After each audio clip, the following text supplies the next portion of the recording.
Hey guys, Haxpro here. So, Sokia challenged me with yet another deck, this time a deck that she had taken on the challenge of initially, and couldn't quite figure out. She had a really good idea, and now that I've played with this deck a little bit, I actually see that idea is really solid. She had an idea of using the Danger cards to discard Paleozoics to be able to set up for Paleozoic plays during the opponent's turn, and to set up the board with Danger monsters during your turn. She did this, she made the card deck 60 cards because she knew the deck had a lot of draw power, and the deck summoned a single Danger card and ended its turn, and it was not very efficient.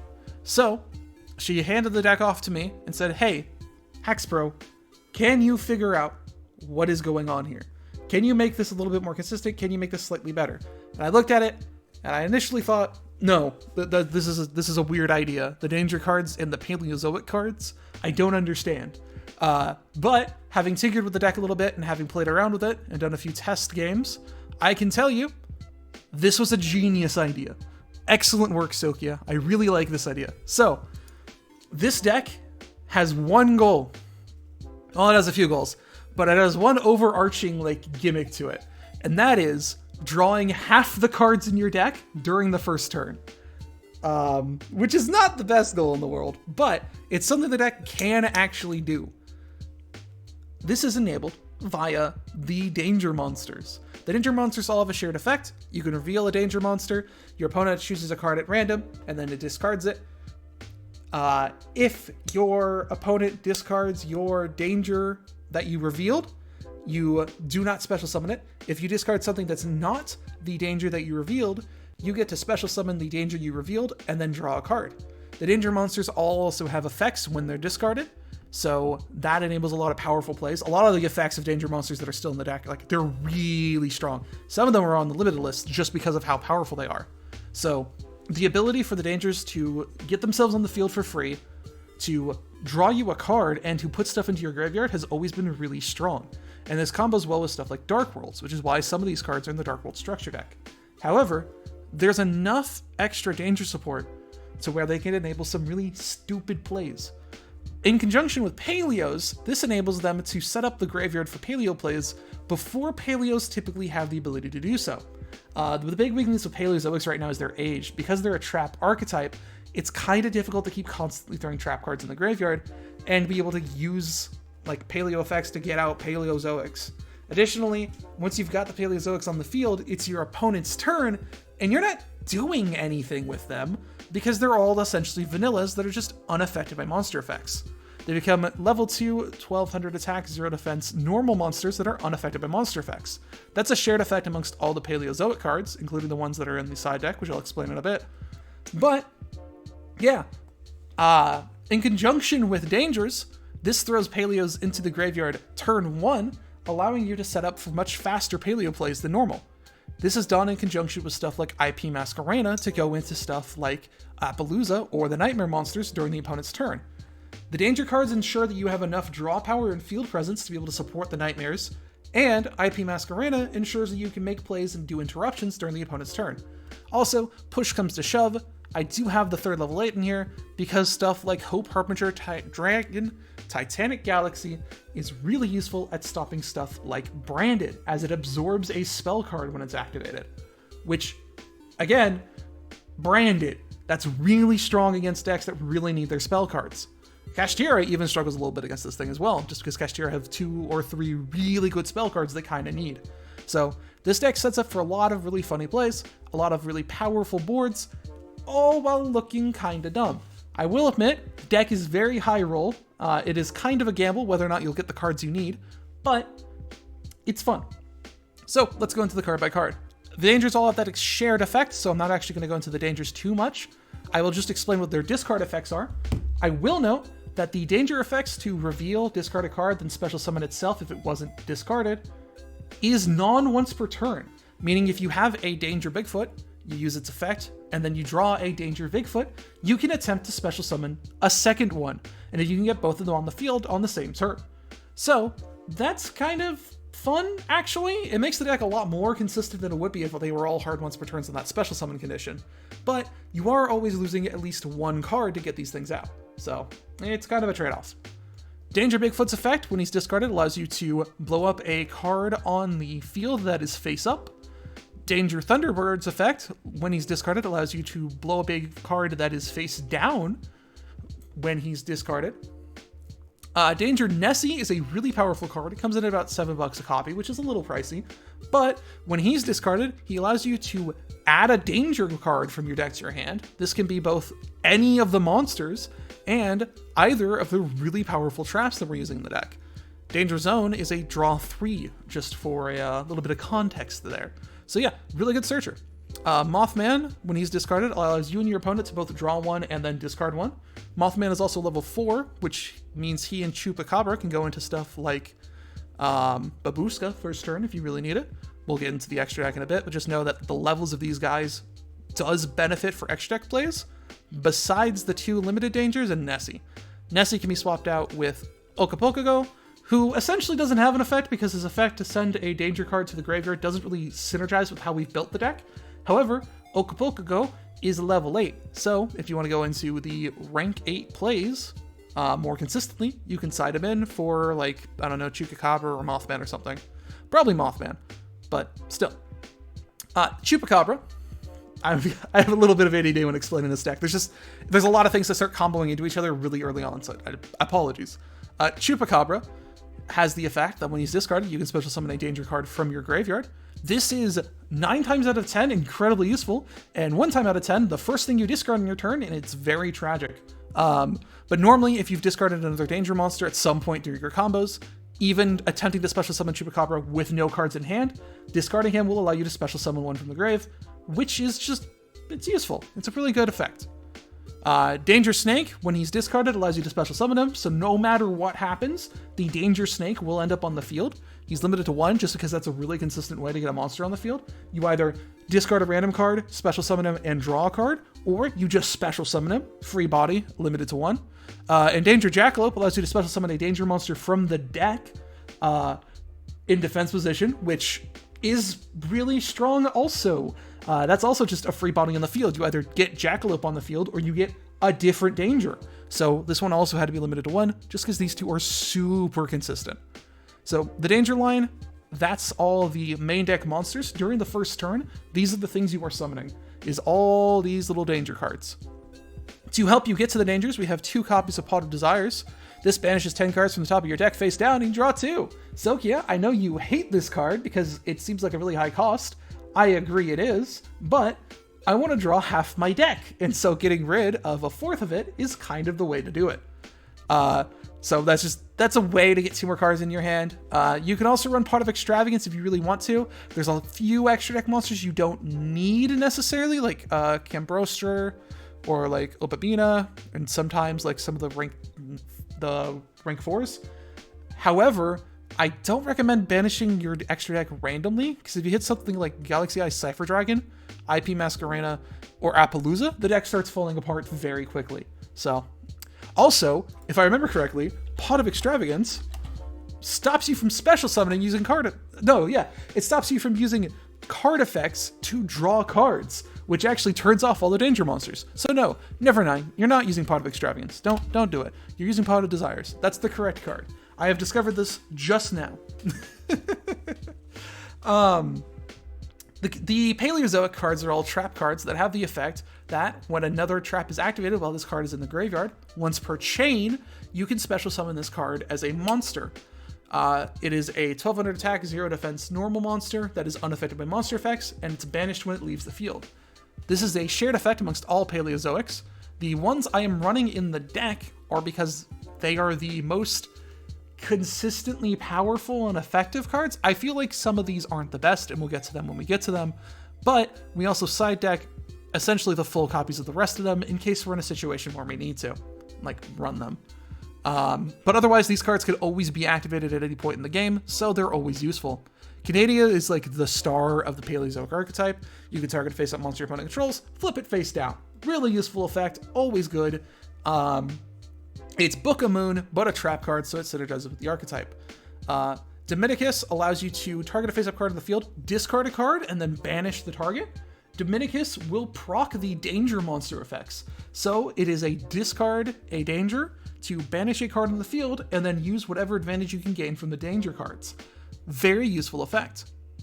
Hallucinogenica targets a face-up monster in the field. Its attack and defense becomes half until the end of the turn. Running it at 1, but I've side-decked the other 2 copies. If we're running into consistent issues where a monster on the field is too big to get over, which is not impossible, stuff like Bigfoot has 3,000 attack, but that is the upper limit of the deck besides Apollousa and maybe Rastenlager, which not a great card. So the budget, Access Code Talker, because Access Code Talker is still too expensive. So Hallucinogenica helps you to get over those really big monsters. You don't run into more than one in the main, but if you start noticing your opponent getting out stuff like Blue Eyes pretty consistently, maybe throw in the other 2 and the Edonia, which gives a face-up monster in the field 500 attack and defense till the end of the turn, which is also pretty useful. Lincholia is a card that targets a banished card, returns it to the graveyard. This is meant to get out the Paleozoics that are banished because they left the field and put them back into the graveyard. This doesn't come up very often, so it's not the most necessary thing in the world. These 2 cards are the most questionable in the deck currently, and you could sub them out for Orendes, which is a spell trap destruction card, and probably be fine. The only issue with this one is that you either have to target one of your own cards or just hope your opponent is running a spell trap you can destroy, which sometimes they're not. So these things will activate a little bit more often than this will, but this is also just a decent card against most spell traps, like focused decks in the game. Which is why we're citing it at 3, because it's a good card. Morella allows you to send a trap card from the deck to the graveyard. This allows you to set up for 2 Paleozoics in your graveyard, and will permit you the ability to constantly summon out more Paleozoics. It's not perfect. Paleozoic effects don't allow you to summon all of them once you activate 1 trap card. It's activate a trap card, special summon a Paleozoic monster, end of chain, or if they activate a different trap card on that same chain, then you can special summon a different Paleozoic monster. But it doesn't work the way you'd want it to, which is activate 1 trap card, summon every single Paleozoic from your graveyard. That'd be great. That'd be incredibly strong. That is just not how it works, because it is a when effect, not an if. And so the archetype's just too old to really account for it. Pika is one of the 2 big draw power cards in the deck. Pikia? Yeah, Pikia. I really do not know how to pronounce Yu-Gi-Oh card names. I am so sorry. Pikia has the effect where you can discard a Paleozoic and draw 2 cards. It is a strictly speaking better version of Morella because it gives you a 2-card draw as opposed to just sending cards to the graveyard. And because it has to discard a Paleozoic, it always discards a trap to set up the graveyard. This is really good and is a good target to cheat out with Trap Trick, which we'll explain in a bit. However, this is still useful, and so we're still running it because it's just generically always able to go off. So this is always going to be able to activate. This is always activatable. This is always activatable. This is most of the time able to be activated, and it does counter the opponent like banishing their own cards for some reason. This can almost always be activated. This can normally be activated. We have enough card draw to where we should end the turn with at least 1 card in hand. Oh, excuse me. So this is fine. And that card draw is enabled by Pika and by Danger Zone. So the Danger spell traps don't share the monster effects. If you discard the spell traps, nothing happens. But Danger Zone allows you to draw 3 cards, then discard 2 of them, including a danger monster. Or, well, a danger card, so you can technically discard the traps as well. And if you have no danger cards in your hand, you just show your hand to your opponent, then you shuffle it back into the deck. That's the punishment for not having a danger card in your hand. Very often you will draw into a danger card if you draw 3, so you are normally fine. I think in my couple hours playtesting this, I had 1 game where I activated Danger Zone, nothing happened, and I just kind of like sat there going, oh, okay, this is fine. But yeah, Danger Zone's really good. It allows you to proc the danger effects on the opponent's turn, allowing you to blow up cards that are either on the field face up, face down, allows you to special summon monsters from your graveyard, allows you to draw more cards and discard more cards, allows you to special summon the snake, special summon from deck. Like, it allows you to do a lot of things. So Danger Zone, very key card, very good card in the danger deck.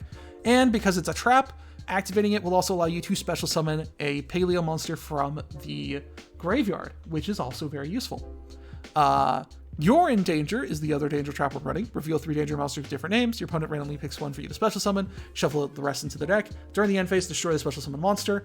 This will also allow you to special summon a Paleo, and 9 times out of 10, you're using this so you can get more material for IP Masquerena, who we'll get to, but we'll get to her in like a minute or two, I swear, because she is kind of the linchpin for most of our plays.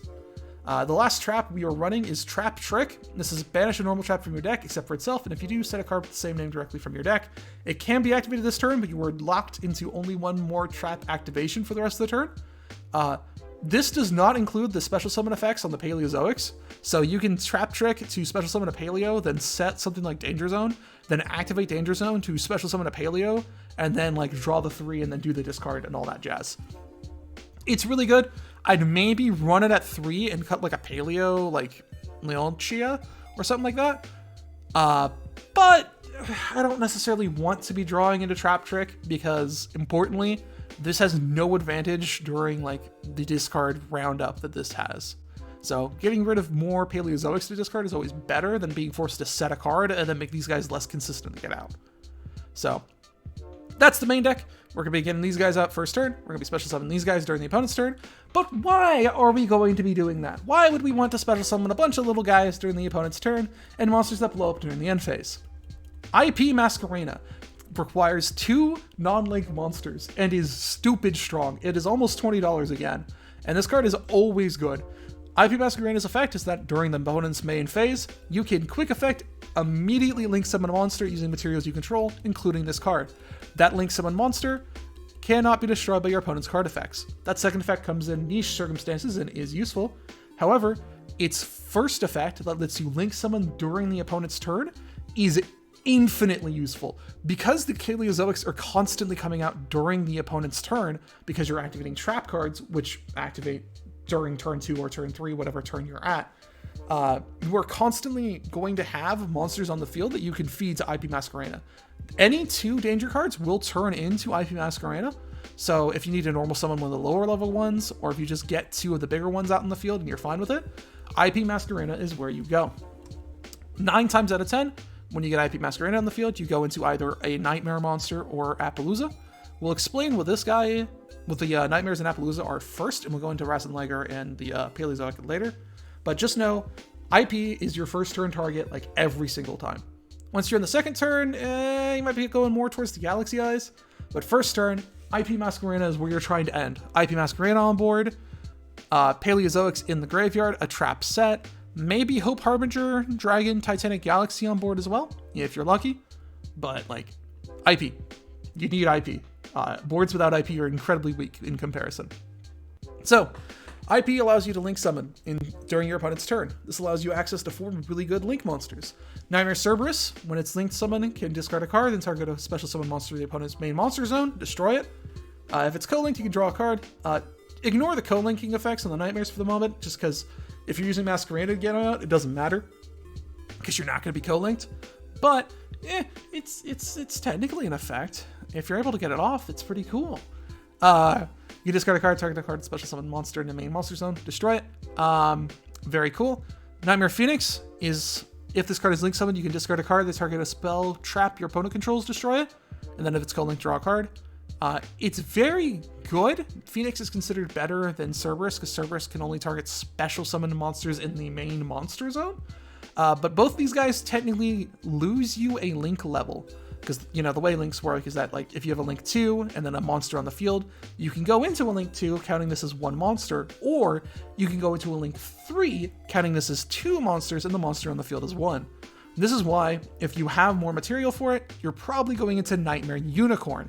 The card has more attack, and when it's link summoned, you can discard a card, then target a card on the field, shuffle it into the deck, which is just better removal than both the other forms. These guys are okay to go into if you're going second and you just need to get something off the field, but Unicorn's a really good, you've summoned a Paleozoic and you have IP on the field kind of target. If there's some card on the field that you just really need to get rid of in a pinch, Unicorn's the way to go. If you're afraid your opponent is going to be playing too many monsters and their monster effects are going to like drown you out of the ability to play the game, you go into Apollousa, Bow of the Goddess. This card gains 800 attack for each link material used for its link summon. You can use 2+ monsters with different names except for tokens. It's a link 4, so you can use up to 4 monsters for its summon, giving it 3,200 attack. This is On Summon, the biggest card you can make, Rasen Liger can technically get bigger, but this is like the biggest one you can make normally. Once per chain, when your opponent activates a monster effect, you can make this card lose 800 attack, and if you do, negate the activation. Normally, what this means is that every time, for each material you've put into this card, if you want to negate an opponent's monster effect, you have to lose attack equal to one of those materials. Technically, if you wanted to, you could boost it with 2 Alonias to give it an extra negate, because it's based on how much attack it has, not based on like how many counters it has or anything like that. Kind of a weird, funny thing you can do in Apollousa. It's so niche that I've never done it, but in theory you can.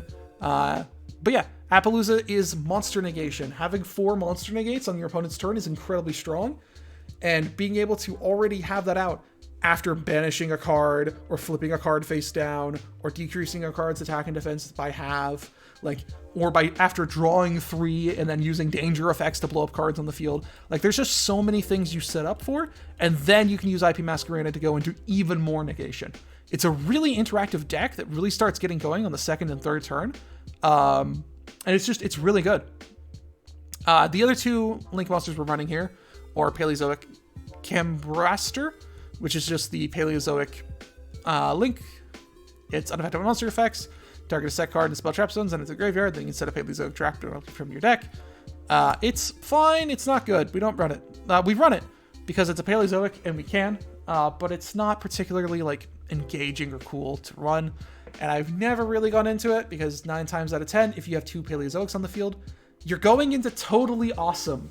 Once per turn during the standby phase, you can detach material from this card, special summon a frog. You're never using that effect. Once per turn, when your opponent activates a spell trap card or a monster effect, you can send an aqua monster from your hand or face up on the field to the graveyard, negate the activation, destroy it, then steal it and send it to your field. And if this card's sent to the graveyard, you can target a water monster, which it is, and return it to your hand, which means that Totally Awesome goes back into the extra deck. If you have 2 Paleozoics, you are going into Totally Awesome. That's just, it's a higher attack, it's a better effect. You don't get the trade of like setting Trap Trick and then switching it out with a like Canadia, but honestly, Toad's just worth it. It really is. The Paleozoics are all level 2 Aqua monsters as well, so it's one of the few ways you can actually get Toad out using like non-conventional means, you know?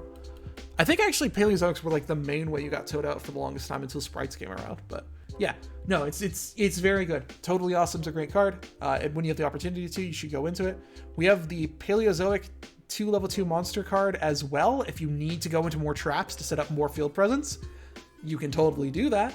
You can add Paleozoic trap card from your deck to your hand by detaching a material, and you can activate Paleozoic traps from your hand. Both useful effects, and if you need to set up more field presence because you have IP Masquerena on the field again, like if you replace this with IP Masquerena or something, then sure, go for it. Running multiple IP Masquerena is probably ideal, but the card's so expensive that I typically don't do it. Actually, why not? I'm going to put a second IP Masquerena in there just because it is so useful. And you'll notice the deck has gone up by $20 because of that. But just a second IP Masquerena allows you to go into Apollousa and then do all your nonsense and then do it again during the next turn if you need to continue extending. It's very useful to have IP Masquerena on the field, and it always threatens something that your opponent has to deal with, like, while they're not still fully set up. It also allows you to go more into the Nightmares, so screw it. We're taking out the Paleozoic you never summoned because you have Totally Awesome in the deck, and also a better Paleozoic card in the deck. We're putting in a second IP.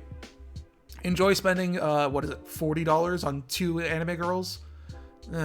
Yu-Gi-Oh! Sometimes. Anyways... I'm not going to get into the weird IP thing. Anyways, number 60 is a funny card that allows you to skip your next draw phase, and then you draw 2 cards and discard a card. It requires 2 level 4 monsters, which means you can make it using Danger Chupacabra and Danger Mothman. This is really good. It synergizes with the whole decking yourself out playstyle that I've got going with this deck right now. It also allows you to discard a card, which means you can force the proc of a danger card if you've got something that you need to activate, such as drawing into the snake and then immediately discarding it. It also allows you to draw into stuff like Bigfoot and Thunderbolt if you need to blow up cards on the field, Nessie if you need to do a search. Like, this is just generically really good. And because this deck actually doesn't run a normal summon, if you can special summon one of the level 4s, you can just normal summon a level 4 and then go into this guy, who has 0 RNG chance of accidentally throwing away a danger you didn't want to throw away. So he's really good. Number 60 is, yeah, he's really good. He makes you skip your next draw phase, but again, this deck is drawing so often that you're probably fine. Babushka, if you think your opponent has a better setup than you do, and you just cannot, for the life of you, get the cards you need to set up for IP plays, Babushka in defense position is still really powerful. It doesn't have the monster effect negation that Apollousa has technically, but it changes all face-up cards to defense position, and then negates the activated effects of monsters that were in defense position when their effect was activated, which just means that if your opponent summons a monster and it has like an on-summon effect, that on-summon effect doesn't happen. Babushka's a really good card. It's not perfect, but it's very powerful. So being able to run this in the off chance that you just cannot go into IP plays and like set up for it properly with your traps, very solid option, very good. Hope Harbinger Dragon Titanic Galaxy requires 2 level 8s and is a spell negation. It allows you to eat that spell. Also, if your opponent attacks and they're not paying attention to what you're doing, you can detach a material from this to force your opponent to attack this card instead of whatever else you have on the field, like a Paleozoic. Again, being able to eat a spell card is useful. Branded exists in the metagame, so being able to eat stuff like Branded Fusion for like advantage is kind of nice. Yeah, Hope Harbinger Dragon Titanic Galaxy, it's all around a really good card. If you can go into the 8s, it's really useful. Again, Okopokogo. You can side this in. It doesn't have a great discard effect, but it gives you more level 8s to play with, so it allows you to more consistently go into Hope Harbinger. And the Galaxy Eyes engine that we got going on in here, I like to call this the Duel Links Special. I learned about the fact that these 3 cards are like really good together from Duel Links. I run a Blue Eyes deck in real life, and I have a bunch of Galaxy Eyes cards, and like, I guess this is probably the best core you could use for the moment. It's not like the most expensive core in the world either, so like, it's fine. This core allows you to go into Galaxy Eyes Cypher Dragon, which requires 2 level 8s, and it's a Galaxy Eyes Xyz, which means you can then overlay it with Galaxy Eyes Full Armor Photon Dragon, which can overlay over a Galaxy Xyz. You can detach a material to target a face-up card your opponent controls and destroys it. And then you can overlay into Galaxy Eyes Cypher Blade Dragon, which can just detach a material from this card to target a card on the field and destroy it. Yeah, just on the field and destroy it. So if you go into this during your second turn, like when you can actually start attacking the opponent, this allows you to essentially blow up 2 cards on the field for very low cost. All you have to do is get a Bigfoot and Thunderbolt out, and if you end up discarding Chupacabra at some point during your combos, or Jackalope, or Nessie, you can kind of steer yourself towards that angle pretty quickly. None of this is inaccessible pretty regularly. You have access to any one of these tools at any time.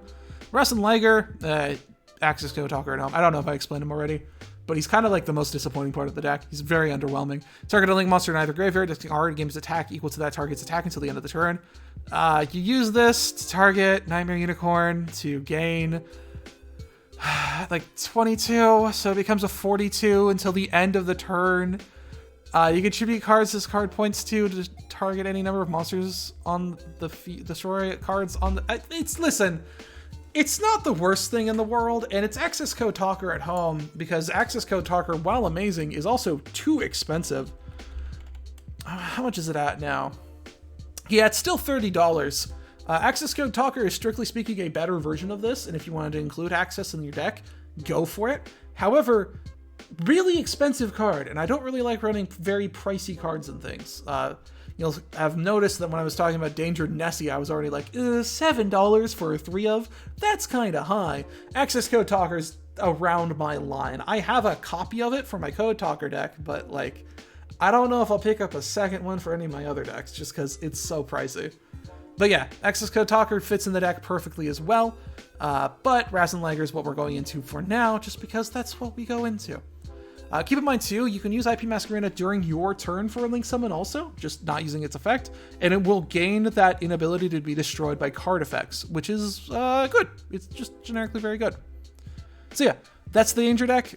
We have a side of Harpy's Feather Duster, the Opapogogo. As we mentioned, Harpy's Feather Duster is just destroy all spell traps your opponent controls, generically useful. I include this in every single one of my decks. It's like a $1 card. It's very good. We have all the other Paleozoics in the side deck for the moment. This is more or less just to show that, like, you can play around with the ratios of these perfectly fine. If you're having issues with the opponent's spell cards, you can side in the Olinolis and then the Harpy's Feather Duster, and you should be fine in question. Cosmic Cyclone is also just a generically really good one. It's 27 cents, pay 1,000 life points, target a spell trap on the field, banish it. It avoids most spell trap floating effects, and it just gets rid of whatever problem cards are on the field. This is just generically really good. It works really well with Harpy's Feather Duster. It's good stuff. It's good stuff. If you wanted to build it up a further side, you can technically throw in a third copy of Trap Trick. And then if you want to include hand traps, they slow down your danger plays because hand traps in the graveyard very rarely do anything. But if you are going second, stuff like Effect Veiler and Ghost Ogre. Yeah, Effect Veiler negates an opponent's monster effect, and Ghost Ogre will destroy a face-up card that is a spell, trap, or monster once it's activated its effect. Neither of these cards are that pricey, and if you get the Albaz structure deck, it comes with one of each. They're generically useful, and I do recommend them. In addition, this deck is running a bunch of different types. The Danger cards all have different types from each other. Fun fact, by the way, Danger Nessie's an Aqua, which means you can use it to tribute for Toad's effect to not send Totally Awesome to the graveyard to activate Toad's effect, but instead send this Danger card to the graveyard. It won't proc the Danger effect, but you get to keep the Totally Awesome, which I think is kind of funny. But yeah, no, these are all different monster types, so you can operate decently well under, I think it's there can be only one, right? There can be only one? Yeah. Each player can only control one monster of each type. Because you're going into so many different types with these guys, and then you're going into Cybers, Fairies, Fiends, Aquas, Fiends, Dragons in the extra deck, you just have access to there could be only one in the side deck as well, without it stopping too many of your plays. It'll limit how many Canadias and like Paleozoics in general you can throw into the field at once, but it should not limit your ability to access the extra deck if you have like a Danger card and a Masquerena and a Paleozoic.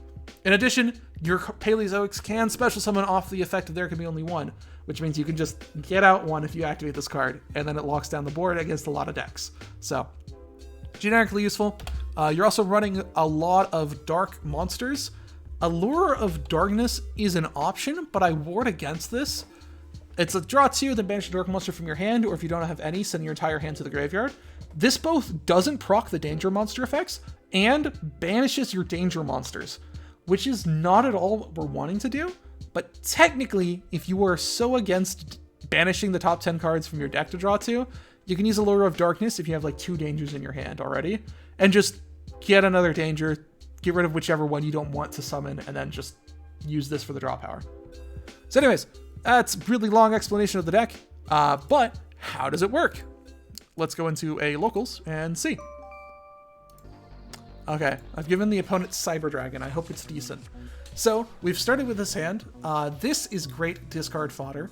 Chupacabra is going to be interesting. Because we have 2 of the same name of Danger card in our hand, if we activate the effect of this one, and then discard this one, it will actually not let us special summon the card, because it has to be the card of the name that is discarded, that the Danger cards are paying attention to. So, if Chupacabra discards the other copy of Chupacabra, it counts as discarding a Chupacabra, so you can't do it. Additionally, if it discards like the Paleozoic and you can special summon him, you can technically special summon either one, which is kind of dumb. And it's just the way the cards work, because once your hand is shuffled and like your opponent is choosing one at random to discard, it's impossible to tell which one was actually the original. So I understand, like, card design, it's a necessity. So we're going to try for Bigfoot, though, because Bigfoot has a 1 in 5 chance of getting hit, while Chupacabra has a 2 in 5 chance, and we don't want to hit our Danger cards to start. I'm actually going to set Danger Zone, though, because Danger Zone is that draw through that I really like and I really want to keep on the field. So we're going to activate the effect. It's going to send Chupacabra, so we're going to special summon Bigfoot in attack position. Bigfoot's effect will allow us to draw a card. These are both really good discard targets for the moment, especially since Danger Zone is face down. We're going to try for Chupacabra. It worked because it sent Pika. Normally, what happens is that you're like, reveal it, and then you're like shuffle your hand physically together, and then your opponent picks one at random. But because it's a simulator, it's just doing it at like a number random. It's essentially rolling dice and just throwing away a card. From this position, we can set this Paleozoic if we want to. Actually, yes, we should. On the off chance that this doesn't draw into a danger card, it's going to shuffle the hand back. So we should have no cards in hand during the end phase for this, just so if this screws up, we don't lose more than just the 3 cards we drew. We're going to go into IP Masquerena, because those are 2 monsters with different levels, so they're not going to go into any Xyzs, and IP Masquerena is going to set up for the Paleozoic place. We have a Paleozoic in the graveyard already, and fun fact about the Paleozoics, you can special summon multiple of the same name as long as it's not on the same chain, so that's kind of fun. We're going to activate Danger Zone to start. We're going to chain the Paleozoic monster to special summon it. This gives IP Masquerena something to link someone into in a pinch in case like it absolutely needs to happen this second. We have drawn into danger cards, so we're going to discard Jackalope and Hallucinogenica. Jackalope's effect is going to activate when he's discarded. We're not going to activate Trap Trip. Jackalope's effect is going to let us special summon a danger monster from the deck. It doesn't matter which one. At this point, it's just a body. But because of how annoying it is to have to use Mothman's effect, we're going to special summon Mothman. We can activate Trap Trick if we want to like special summon Hallucinogenica. But we're not going to for the moment because I don't know what the opponent's going to summon. So during the standby, the opponent has played Upstart Goblin. I appreciate the extra life points.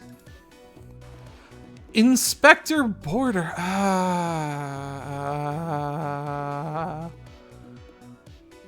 don't remember how Inspector Border works, but I know I can summon IP Masquerena with... I know I can use IP, I just don't know what Inspector Border does. It's one of those cards with a really confusing effect. We're going to activate Trap Trick, which is going to let us special summon Hallucinogenica. Boop. And then we're going to get out Dominicus face down. Dominicus, when we use it, will allow us to banish a face-up card on the field. And then when Danger Bigfoot gets discarded to pay for Dominicus' cost, Danger Bigfoot will also blow up a face-up card in the field, which is just really useful. The opponent has moved into the battle phase. We're going to use Dominicus to get rid of this. Alright, so the opponent's monster is banished. Unfortunately, there's no other face-up cards, so Bigfoot isn't going to activate, so we're going to let that set. We can do stuff with Masquerena if we want to, however, this is totally awesome if we just wait a turn. So, we're going to wait a turn. I can use the effect of Nessie to just discard itself to add any danger card I want to my hand. I don't want to do that right now. I want to get out Toad and see what nonsense is going to start happening. Solemn Judgment. That's annoying. But it's fun. We're going to set Toad back to the extra deck. We're going to activate Nessie because apparently I need to. So activating Nessie, we're going to add Mothman to our hand. We're actually just going to normal summon the Mothman. I want that draw to real quick. So we're going to go into number 60. And off of number 60, we're going to draw 2, discard 1, skip our next draw phase, discard, detaching both material, drawing 2, discarding, Slumber's banished. Oh, that's still usable, actually, yeah. We're going to discard the Danger Snake. Danger Snake is going to use its own effect to special summon itself in defense position because I'm silly.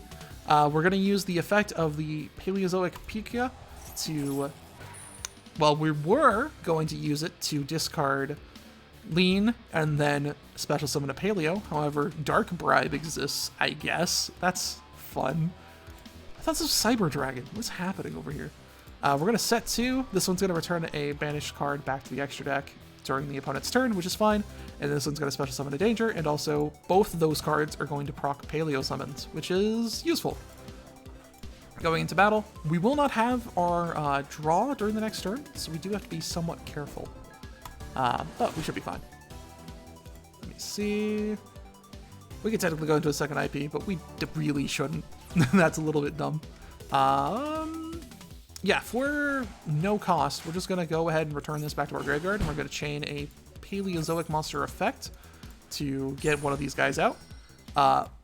Technically, Apollousa requires monsters with different names, so if you summon the same Paleozoic card multiple times, like if I summon Dino just twice, as opposed to getting out a bunch of variety of different names, it wouldn't go into Apollousa very evenly. You'd have to essentially use 3 instead of 4 material for her.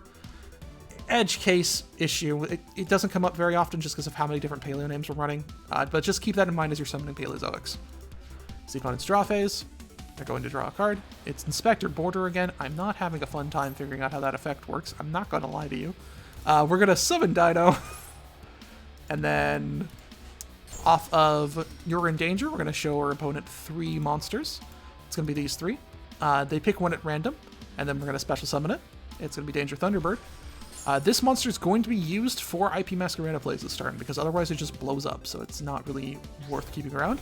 That's Eater of Millions. We don't want that on the field, so we're going to go into Apollousa. We're going to get rid of these 4 cards to go into Appa. When Danger Eater of Millions attempts to activate its effect, we're going to use Apollousa to negate it, and then it's going to do battle normally, and then it's dead. Alternatively, if we still had cards in hand, we could go into Knightmare Unicorn to spin the Eater of Millions instead, but Apollousa is perfectly fine with dealing with a card like that. We didn't get our draw phase, but that's lethal, so it is fine. That deck has a focus on monsters, so I think our ratios are fine. Yeah, I'm going to say our ratios are fine. We don't really need to sub anything in. They weren't activating any good spell cards, so we don't need to be careful about that. They weren't setting any powerful traps, so Harpy's Feather and Elenitus aren't necessary. And they didn't summon anything too big, so we don't need to summon Hallucinogenica. So we should be okay. And so here comes one of the weaknesses of the deck. During the opponent's turn, you are doing nothing. I don't have any hand traps in this deck. Again, you can run Ash. You can run Ash, you can run Effect Veiler, you can run Ghost Ogre, you can run a bunch of things if you want to, but I don't have them in this deck. So, that's just the way the deck is built. Nessie is the card we're going to play last. I actually want to discard Nessie to be able to search out whatever other danger card I need. Because we have 2 Thunderbird, using Thunderbird has the biggest risk of just blanking and hitting another Thunderbird and not summoning anything. So we're going to use Bigfoot. That's a Macrocosmos, that's annoying. But Bigfoot, Macrocosmos is going to stop us from being able to actually... Oh, yeah, discard it even to banish still lets you activate the effects. Cool, so that's going to go away. Goodbye, Crackdown.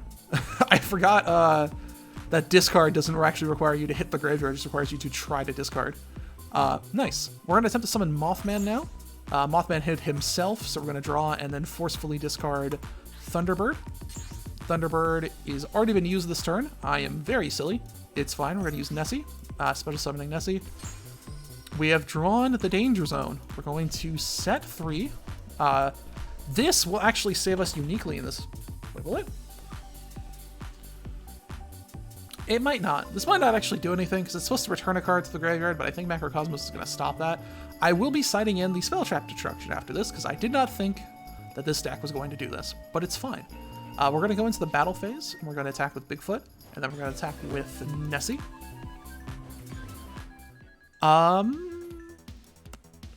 We have a couple options. We can go into Masquerena and set up like we're preparing for Paleo plays. However, I don't have the option of destroying anything like Macrocosmos at the moment.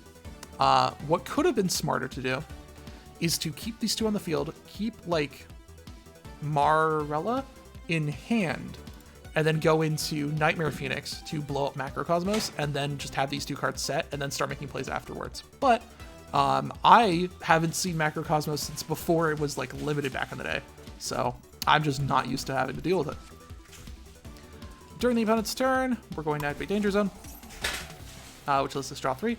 That's a Nessie and a Chupacabra. We have Chupacabra, but there's nothing in grave. There's still not going to be because of Macrocosmos. So we're actually going to send the Paleo. Nessie is going to let us search out the Danger Bigfoot. I'm going to hope to discard that to blow up Macrocosmos. Neither of these cards actually do anything right now, so they're just going to sit there. But yeah, Harpy's Feather Duster, that's annoying. Yeah, that's fine. And then Grid Manju. Great, I hate it. It's fine.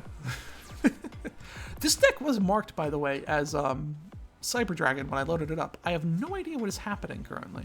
We're going to set Canadia, we're going to normal summon Chupacabra, and then we're going to use Bigfoot's effect to blow up a card on the field. This card is actually just going to be Grid Manju at this point, because we have lethal... Am I doing my math right? I'm not doing my math right. We don't have lethal, but we have a really good, like, position currently. So, it's fine. This does also reveal like another issue with the deck. Once you've made your big blowout plays... Oh, I have to set some anti-spell fragrance. That's annoying. Once you've made your big blowout plays, you actually don't have a ton of recovery, which is an issue to be sure. Once you've done all your drawing in your first turn, once you've made a lot of your initial moves, you're kind of stuck in a bad position, and it's not the best thing in the world. You're not that vulnerable to disruption. An Ash Blossom here or there won't kill you, but it's still like not amazing if you can't set up a good board to start with. We're going to special summon Mothman, draw a card. We drew Jackalope. We're going to special summon Jackalope, but that failed. We revealed Jackalope, did not special summon it, discarded it instead. We're going to use Jackalope's effect to special summon Chupacabra. We're going to set You're in Danger. We're going to set Dominicus. We're going to keep Canadia in hand because Dominicus will just let us combo into it. This will also let us summon Canadia and Dominicus on the same turn. We can either go into Babushka if we're scared of the opponent's monsters, or IP, which we're going to go into IP because we've got the setup to be able to summon a bunch of traps during the opponent's turn, so it's fine.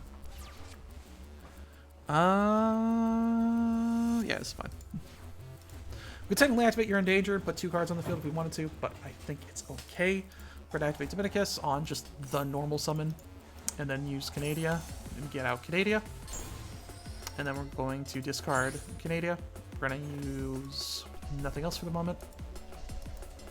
From a technical standpoint, we also could have waited and let IP Masquerena use You're in Danger, summon Canadia, and then summon the Paleo card off of that.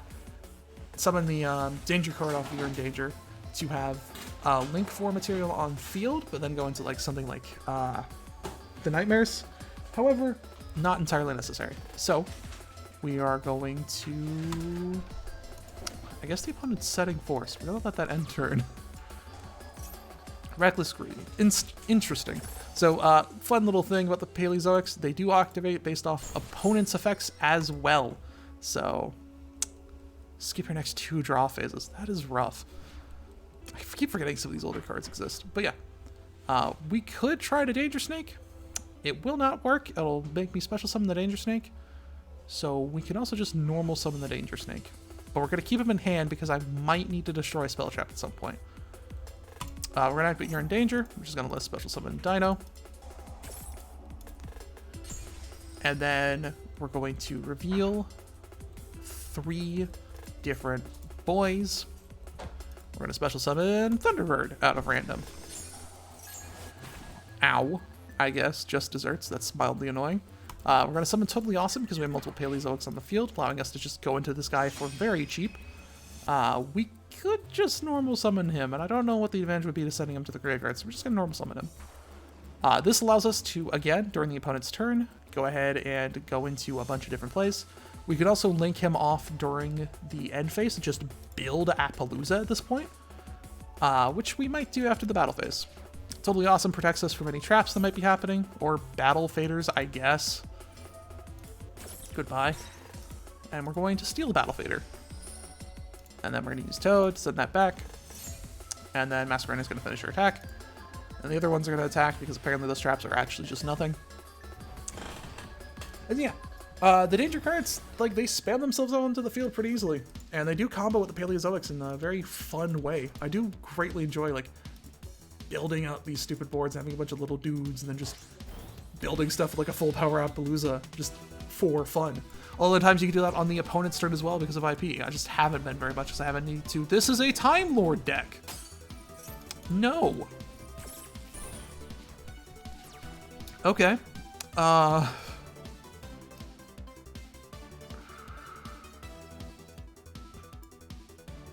Okay. I don't know what Time Lords do, apparently. That's neat. We're going to do this. We're going to go into IP Masquerena again. Here. You take no battle damage, right? Okay. That's fine. I guess let the Time Lord shuffle himself back into the deck. Goodbye, Time Lord. Yeah, that was cool. Anyways, battle. Blazing Mirror Force, we're going to activate a Paleozoic in response.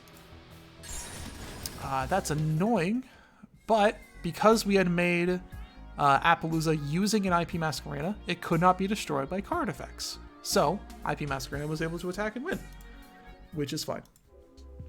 This game will summon the Spell Trap Destruction. But, I guess these two. Just to get some, like, background destruction in the deck. But yeah, this is kind of just what it does. It's very reactive. I tried doing this in, like, a single-player setting, and I just straight up couldn't figure out what to do, because so many of the Paleo cards and, like, using the danger cards correctly requires you to, like, react to what the opponent is up to be able to use everything right. So it's a little awkward, but it's fine. Bigfoot special summoned itself by sending Jackalope. Jackalope is going to special summon... I'll special summon Thunderbird, so I can go into a rank 8 if I need to.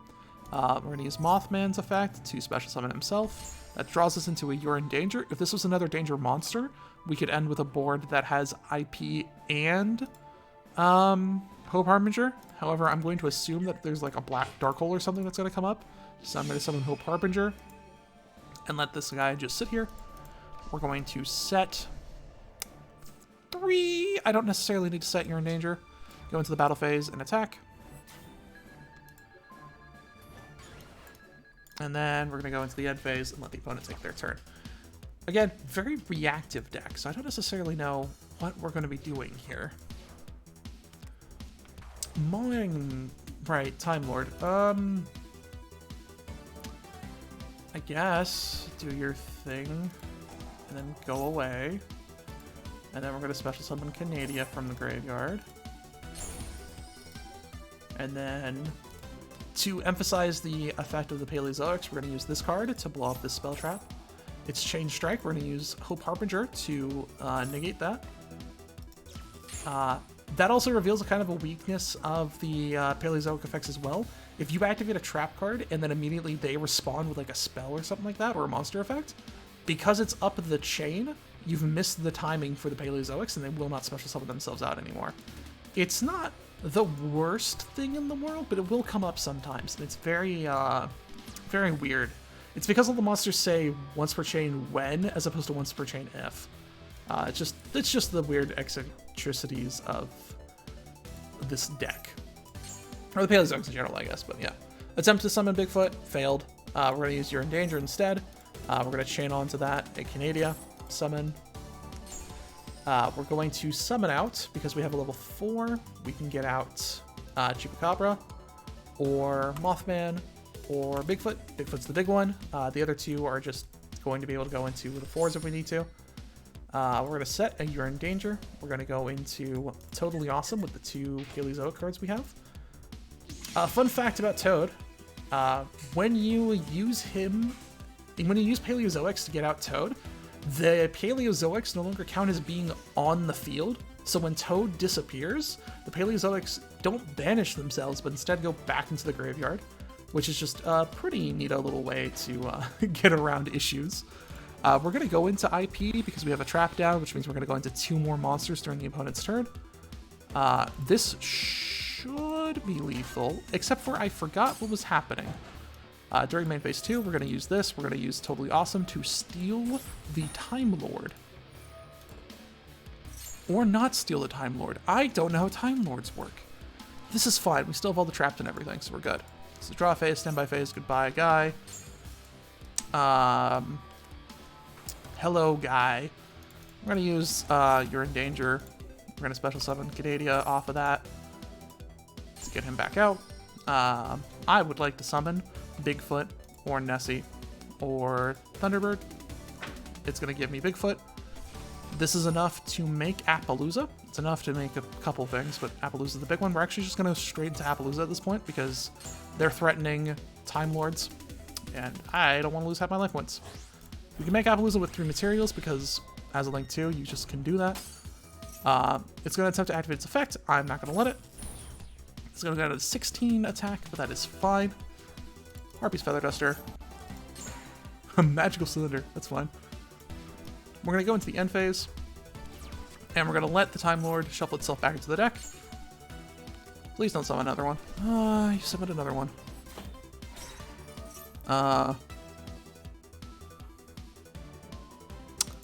don't know how Time Lords work. This is weird. We've done most of what the deck's supposed to do, right? We've summoned Apollousa, we've summoned Hope Harbinger, we've summoned IP, we've gotten out all our guys. But this deck doesn't benefit from the grind game. Going further on, I'm going to be reliant on Danger Zone to properly set up plays, and that is not a situation I actually want to be in. So, I mean, kind of a rough time, to be honest. I'm going to activate Danger Zone here, hope I draw into a Danger Monster. I'm going to get out Canadia just to have another body on the field. I have hit a Danger Monster, so I'm going to get rid of these two. I'm going to activate Mothman. I'm going to get rid of the Snake. I'm going to activate the Snake, special summon the Snake. If we had IP on field, then we can go into IP again. That's another big Time Lord. What is happening? Stop trying to burn me. Apollousa now has 0 material attached to it. And we can't go into much right now. Why can't we go into Masquerena? Oh, it has to be 2 non-links, that's right. I guess we just end the turn there and hope the Time Lord player stops summoning Time Lords. We're going to just destroy a spell trap randomly. We're going to chain on Dino just to get out another body. It's Ojaba Trio. That sure is a card in the deck.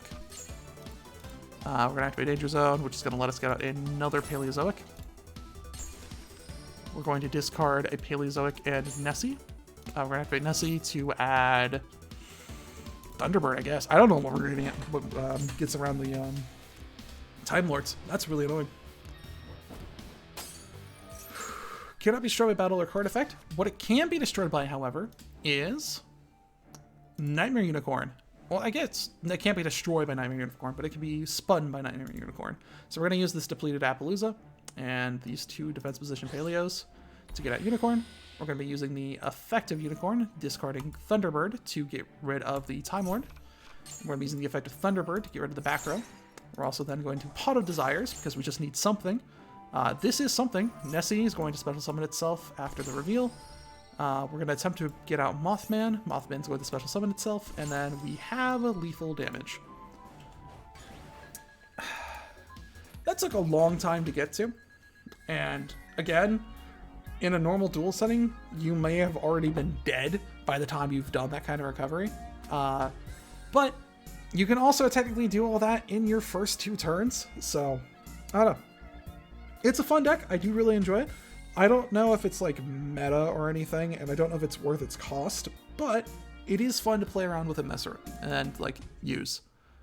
And importantly, it mixes the dangers with the Paleozoics in a way that like gives them a win condition and makes them very funny to use. I think its interactions with IP Masquerena are really cool. And I think like making Toad defend yourself and then like making IP into a Nightmare or into like Apollousa is just, it's a very cool thing to do. Having access to the rank 8 line as well as like a couple rank 4s and Toad and IP Masquerena and Apollousa like all in the same deck via just infinite draw power. I don't know. It's quite nice. I like it. So yeah, that's the deck I've made, Sokia, for Danger Paleo. If you guys have any suggestions in the comments, I'm always open to hear them. I don't think I'm like a master at deck building or anything.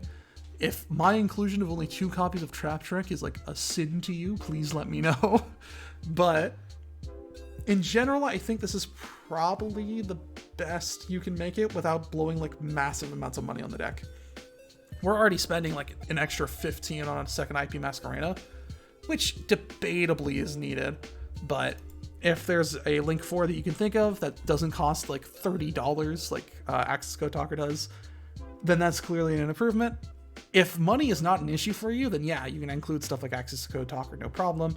You can include whatever expensive lines you want to in your extra deck, that is fine.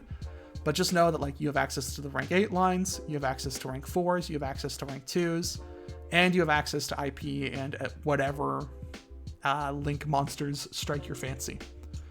I guess random tech, since we're like summing everything up, these guys count as normal monsters, so if you have anything that you want to throw in there that supports normal monsters, you can throw them in there too.